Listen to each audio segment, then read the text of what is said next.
The second time was a charm. Well, not quite. But I finished and set a new unsupported record that was 40 hours faster than the previous record. I got the gnarly 165-mile route done in about 70 hours. Nothing was easy, but I think I was successful because I learned very valuable lessons during my first attempt. I always tried to get things down to a science in my preparations and in my training, but it's really not. It's still all an art at best. I just like to think that I'm in control of a few things that I think I can control, but really that's not the case. Now, how would you go about beating my record? Here are tips and tricks and suggestions. Here at the start, Lake Fort Smith State Park. If there's any feeling for all of these adventures at the very beginning, like now, then it's fear, it's anxiety. You don't know what you're getting into.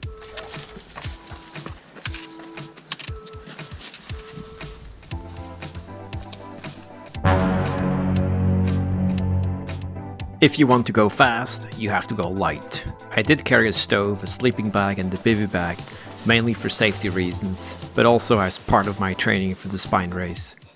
If you're willing to take more risk, you could obviously save that weight. That would roughly be 800 grams. My base pack was just about 8 pounds, the rest was food. However, in my case, and for the conditions that I had, the stove was really ideal, and I was very glad I had one, so that I was able to eat several warm meals and make hot coffee as well. Well, that's a river crossing. Very little water, super dry at this point. It was very dry and the water sources were very scarce, so knowing the sources will give you an advantage because you could carry a minimal amount of water. I pretty much filled up my bottles each time I could. Sometimes that was needed, but definitely not always. As a result, I probably carried too much water. With less, you could move faster. I noticed that I pee a lot, like at least every hour over a 24-hour period. It seems a bit like a dog, and perhaps evolutionary psychologists would have an explanation for that behavior. In any case, at my age, we're talking minutes, not seconds, so if you'd pee less than me, you could potentially save up to an hour over 3 days. If you're younger, stronger, or better trained, you'd obviously have a great shot at beating my time as well. Alright, 40. I don't want to know how long it took me, but I'm here. Starting to get daylight, slowly. God damn it. Still not half time. 29 hours, 44 minutes. That is about half the distance. You know, the why really is an important question. Basically, I'm screwed. Pick a perfect weather window with no rain, not too cold, not too warm. Spring is probably a better time than fall.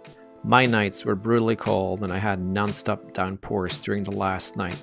It's been raining for hours. I'm soaking wet. Thankfully I packed rain gear. The weather front wasn't supposed to move in before I finished, but it did anyway. I really had a rough night and was always very close to getting hypothermic. My best bet was to move fast and to stay warm and to finish as quickly as possible, which is what I did. There was no way I could sleep or rest in that weather. I got to the finish soaking wet. It's been insanely cold. I had to come across this valley and cold air was just sitting there. Even my poles got iced up. Everything is frozen. That is the first time that I'm remotely warm today. It's been a terrible night, a terrible morning, especially early morning. The trail is in many parts downright gnarly. The leaves add a further challenge as you don't really see the trail surface. They cover up the rocks and the holes and it's incredibly easy to roll your ankles. If you can train on that trail and be familiar with the specifics, I think that will be a big advantage and would certainly allow you to potentially be hours faster. Totally normal. Rocks. Very technical. Here's an example of a typical trail section.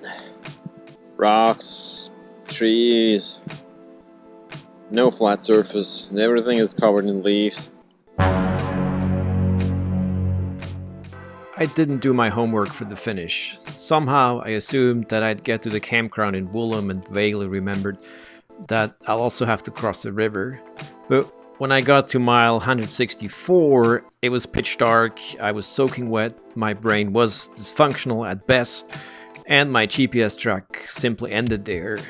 So I consulted my maps and it turned out that I did not have the very last section. Big error. So after some searching, I found blazes and without much thinking, just followed them. Good lord, they don't make it easy. Then I suddenly remembered that there was actually an additional section of the trail that continues to 215 miles or something like that. And I realized, oh no, I probably just continued on that section. And that also explained why the blazes were yellow suddenly and not white anymore. Overall, I had lost more than an hour with that. So if you do your homework, you could save at least an hour. I mostly did 5-minute trail naps and only once decided to sleep 40 minutes or so. I slept less than an hour and 30 minutes over 3 days and nights. If you manage to sleep less or not at all, well, of course you could be faster then. I made a number of errors besides getting lost at the very end. For example, after a trail nap during the second night, I got up and continued right away to stay warm. But suddenly I reached a set of downed trees that I was absolutely certain I had already crossed. That's when I realized that I had continued in the wrong way. I had lost more than 30 minutes with that stupid error, which happens more easily than you might think. Given that it's pitch dark, that everything looks the same, and that your brain is fried. So yeah, if you don't make such errors, you can save quite a bit of time. Just in the case there's any bears, I think I found the perfect weapon. Since I essentially ran out of calories during my first attempt, I was planning on a lot more this time. My estimate was about 210 calories per hour, so I carried roughly 15,000 calories total. It turned out that was still not enough. The mornings were the worst. I tried to save calories for the night, so in the mornings I basically lived off a hot cup of coffee and a cup of broth. I had only packed broth in case I had stomach issues, but really those calories came in quite handy. Without enough calories, I felt often very sluggish and weak, and I got to the finish with basically a few nuts left. There was really no room for error. The nights were 14 hours long. That's a lot of darkness and also required me to carry a lot of batteries for my headlamp. If you'd go in the spring, you'd have more light and you could potentially save weight by carrying less batteries. But you'd also be faster because you can move obviously much faster during the daylight. I've waited a very long time for this. Oh, good lord. Of course, I had my fair share of breakdowns. That is pretty much how I feel after only 21 miles. For example, after the 40-minute nap in the middle of the second night, I couldn't get my stuff back into my pack. I was completely dysfunctional and shivering. And then a zipper broke, and that really threw me over the edge. Or before I got into the third night, I determined that I only had about 50 miles left, and that my pace, that meant I would need another 20 hours or so, which I didn't have, and also didn't have the calories for. So it all sounded completely hopeless until I realized much later that I had actually only 26 miles left. And so I apparently was so tired that I couldn't even do the math correctly of how many miles were left. The trail is generally well marked, but especially in the second half, there were sections where the navigation was a real challenge. Many of the blazes were missing. In my case, there was heavy rain and thick fog, which really didn't help. Everything looks the same, and the leaves can make it very hard to see an actual trail. So for many parts, I really had to rely on my GPS track for these sections.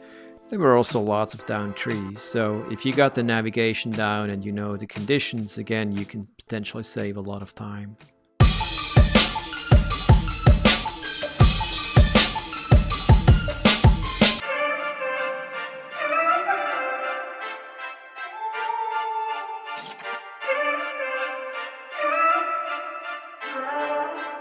I'm at Woolham here, waiting for my ride. Got here in the dark and completely messed up. The end was my third night without really much sleep at all. When I got here